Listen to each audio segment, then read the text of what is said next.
पिता की दौलत। फ्रेंड्स, अगर आप मेरे चैनल पर नए हों तो चैनल को सब्सक्राइब करिए और स्टोरी पसंद आती है तो वीडियो को लाइक ज़रूर करिए।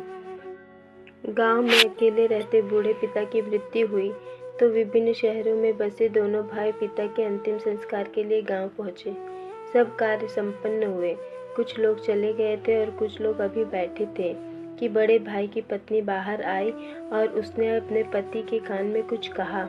बड़े भाई ने अपने छोटे भाई को भीतर आने का इशारा किया और खड़े होकर वहां बैठे लोगों को हाथ जोड़कर कहा, अभी 5 मिनट में आते हैं। दोनों की स्त्रियां ससुर जी के कमरे में थीं। भीतर आते ही बड़े भाई ने उनसे फुसफुसाकर पूछा, बक्सा छुपा दिया था ना? हाँ, बक्सा हमारे पास है। चलिए जल्दी से देख लेते हैं, नहीं तो कोई आसपास का हक जताने आ जाएगा और कहेगा कि तुम्हारे पीछे हमने तुम्हारे बाबूजी पर इतना खर्च किया, वगैरह वगैरह। क्यों देवर जी? बड़े की पत्नी ने हंसते हुए कहा।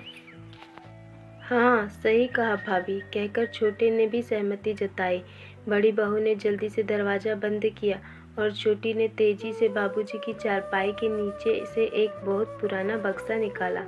दोनों भाई तुरंत तेजी से नीचे झुके और बक्सा खोलने लगे। अरे, पहले चाबी तो पकड़ो, ऐसे थोड़ी ना खुलेगा। मैंने आते ही ताला लगाकर चाबी छुपा ली थी। बड़ी बहू ने अपने पल्लू के एक छोर पर बंधी हुई चाबी निकाली और अपने पति को पकड़ा दी। बक्सा खुलते ही वहां मौजूद चारों बक्से पर झुक गए।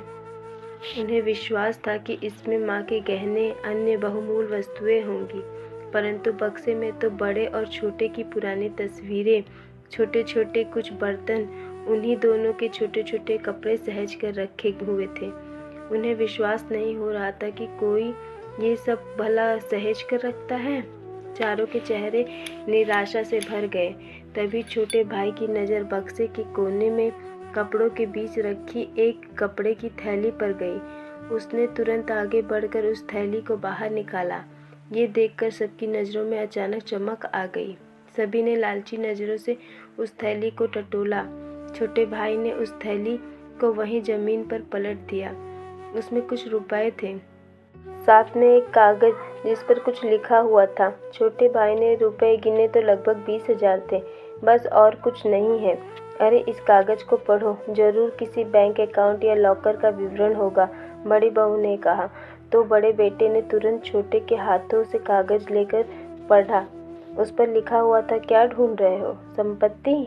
हाँ, ये ही है, मेरी और तुम्हारी माँ की संपत्ति। तुम दोनों के बचपन की वो यादें जिसमें तुम शामिल थे, वो खुशबू, वो प्यार, वो अनमोल पल आज भी इन कपड़ों में, इन तस्वीरों में, इन छोटे छोटे बर्तनों में मौजूद है।